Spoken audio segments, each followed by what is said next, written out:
Assalamualaikum warahmatullahi wabarakatuh. Nama saya Nur Adriana binti Muhammad Nizam. Empat lagi ahli kumpulan kami iaitu Nur Syazwani binti Arfan, Akilah binti Aziz dan Fatia Izzati binti Rosdi Ra'u. Kami akan membentangkan tentang tugasan yang berasaskan masalah yang bertajuk lebah. Kisah lebah dalam Al-Quran. Lebah merupakan salah satu binatang yang Allah sebut di dalam kalamnya. Ini boleh dilihat pada surah An-Nahl ayat 68. Allah berfirman yang berbunyi begini, dan Tuhanmu mewahyukan kepada lebah, buatlah sarang-sarang di bukit-bukit, di pohon-pohon kayu dan di tempat-tempat yang dibikin manusia. Dalam surah An-Nahl, Allah telah menceritakan tentang kisah lebah. Lebah merupakan makhluk Allah yang akan bermanfaat kepada manusia dan juga alam walaupun saiz badannya yang kecil. Di dalam surah An-Nahl ayat 69 pula, Allah menceritakan tentang manfaat cairan iaitu madu yang terhasil dari perut lebah. Firman Allah yang berbunyi begini, dari perut lebah itu keluarlah minuman iaitu madu yang bermacam-macam warnanya, di dalamnya terdapat ubat yang menyembuhkan bagi manusia. Sesungguhnya padanya demikian, itu benar-benar terdapat tanda kebesaran Tuhan bagi orang-orang yang memikirnya. Kelebihan: lebah merupakan binatang yang menghasilkan madu. Sudah Allah nyatakan dalam Al-Quran di mana madu merupakan penawar kepada pelbagai penyakit. Malah rasanya yang sedap dan manis memudahkan kita untuk memakan madu. Antara khasiat madu adalah meningkatkan sel darah merah, melembabkan kulit dan menjadi penawar kepada masalah batuk. Di zaman serba moden ini, madu turut dijadikan bahan dalam produk-produk kecantikan. Hal ini kerana madu terbukti mengandungi dengan pelbagai vitamin dan khasiat untuk kegunaan luaran dan dalaman manusia. Makhluk Allah yang rajin dan bersungguhan. Allah SWT menciptakan lebah sebagai makhluk yang kecil, namun semangat dan kesungguhan ia bekerja cukuplah hebat. Seekor lebah mampu melawat sekurang-kurangnya 50,100 kuntung bunga dalam masa sehari. Jika dikira pada kumpulan lebah dari sarang yang sama, mereka boleh melawat 22,509 kuntung bunga hanya dalam masa sehari. Bayangkanlah bagaimana lebah bekerja. Kesungguhan mereka bekerja tiada tandingan dan mereka bergerak semua atas antara Allah. Di dalam satu paung madu lebah ini perlu mencari 2 juta kuntung bunga. Subhanallah, lebah sememangnya ciptaan Allah yang hebat. Pernah anda terfikir bagaimana sekumpulan lebah mampu membina sarang yang menjadi bentuk yang segan? Ia sangat menarik dan mengagumkan. Lebah juga dikatakan hanya tidur sekejap untuk merehatkan diri.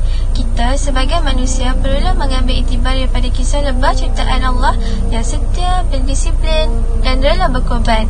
Seperti mana madu yang dihasilkan oleh lebah sangat bermanfaat kepada manusia, begitulah juga diri kita hendaklah sentiasa memberi manfaat sesama insan lain.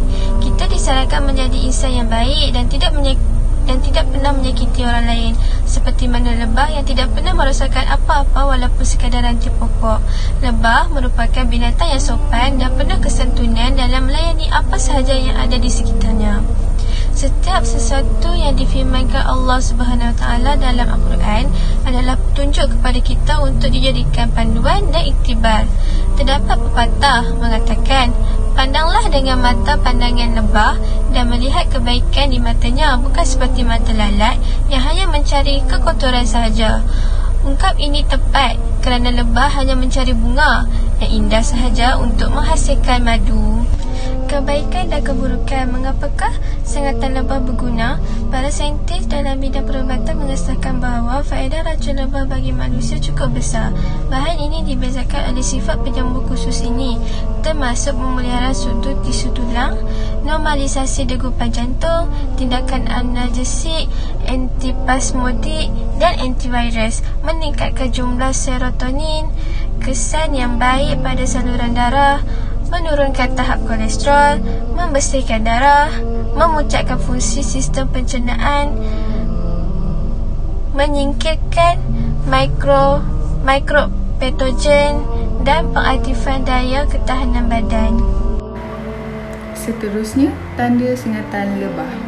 Sengatan lebah dibezakan oleh kehususan proses dengan tindak balas segera dari tubuh orang yang terkena. Terdapat tanda-tanda tertentu, iaitu sengatan yang dilepaskan yang menggali kulit dengan bantuan taki. kemerahan dan membengkakkan kawasan badan yang terjejas, sakit teruk secara tiba-tiba pada titik gigitan, bengkak teruk, manifestasi tindak balas alahan pada tahap yang berbeza-beza, serangga yang melepaskan sengatan, mati. Madu lebah dari pandangan Islam. Dan Tuhanmu mewahyukan kepada lebah, buatlah sarang-sarang di bukit-bukit, di pohon-pohon kayu dan di tempat-tempat yang dibina oleh manusia. Kemudian, makanlah dari tiap-tiap jenis buah-buahan dan tempuhlah jalan Tuhanmu yang telah dimudahkan bagimu. Dari perut lebah itu keluar minuman yang dinamakan madu lebah, yang bermacam-macam warnanya. Di dalamnya terdapat ubat yang menyembuhkan bagi manusia. Sesungguhnya pada yang demikian itu benar-benar terdapat tanda kebesaran Tuhan bagi orang-orang yang berfikir. Hampir semua orang menyukai madu. Minuman manis dan kental ini mudah ditemukan dan dijual di mana-mana. Kalian pasti sangat berterima kasih kepada pembuat madu ini. Siapa dia? Ya, dia seekor lebah. Hewan mungil hidup berkelompok yang kali ini kita akan pelajari bersama. Terkait berbagai literatur tentang lebah, para ilmuwan telah memperhatikan beberapa hal penting berikut ini. Lebah hidup berkelompok, bahkan ada yang berkelompok sebanyak 50.000 ekor. Setiap kelompok tinggal di sarangnya sendiri dan tidak salah memilih sarang saat mereka kembali. Setiap sarang dipimpin oleh ratu lebah.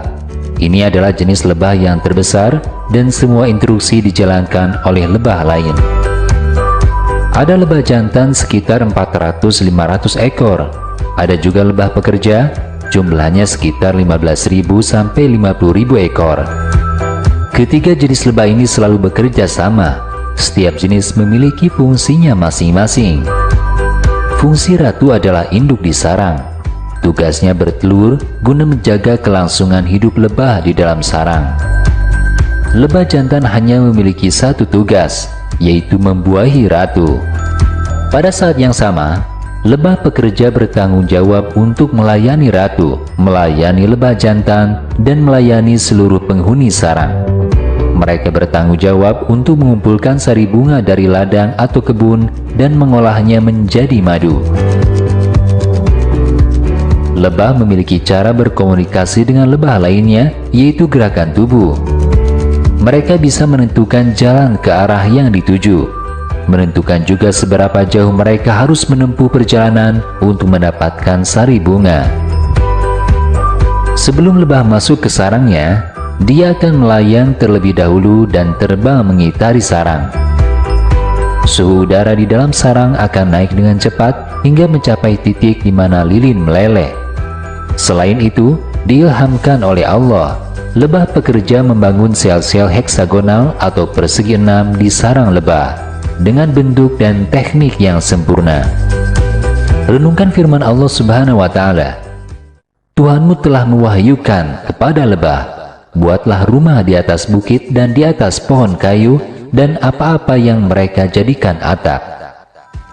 Quran Surat An-Nahl ayat 68. Ahli entomologi menemukan fakta dan membuktikan keaslian ayat ini. Lebah membangun sarang di celah-celah dan gua di gunung. Lebah jenis lain membangun sarang di lubang pohon.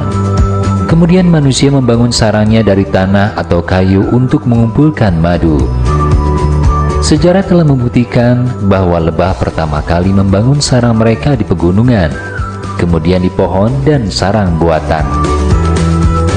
Ilmuwan Maurice M. berkata dalam bukunya Kehidupan Lebah, ada 4 jenis ruangan di dalam sarang. Pertama, sarang ratu. Kedua, sarang jantan. Ketiga, gudang makanan. Keempat, ruangan kecil untuk sarang pekerja dan gudang cadangan. Ruangan kecil ini mencakup 1/5 dari luas sarang.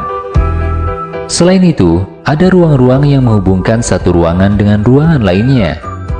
Setiap ruangan berbentuk tabung heksagonal dengan fondasi bentuk piramida. Bentuk dan struktur 6 ruangan persegi ini begitu sempurna. Sekalipun semuanya orang jenius berkumpul bersamanya, mereka tidak akan menambahkan apapun untuk menyempurnakannya. Imam Al-Ghazali mengatakan, perhatikanlah lebah, bagaimana Allah beri dia ilham untuk membangun sarang-sarangnya di gunung. Itu saja dari kumpulan kami. Sekian, terima kasih.